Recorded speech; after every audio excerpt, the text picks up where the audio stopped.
એટલે જે ઇમારતો છે એ ચાહે વિધાનસભાની ઇમારત હોય, એ ચાહે સચિવાલયની ઇમારત હોય, એ ચાહે હાઈકોર્ટની ઇમારત હોય, જે પણ ઇમારતો, જે પણ ભવનો, જે પણ આવાસો, જે પણ આજે વિકાસના નામે ગુજરાતમાં બન્યા છે,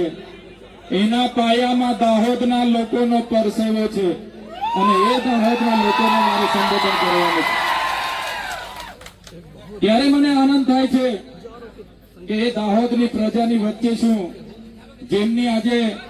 સંઘર્ષની વાતો થાય છે, સાહસની વાતો થાય છે અને દાહોદની પ્રજાની મહેનતની વાતો થાય છે। ત્યારે આ ગુજરાતના વિકાસમાં પાયામાં દાહોદની પ્રજાનો પરસેવો છે, એટલા માટે આજે ગુજરાત વિકાસની પંથે આગળ વધી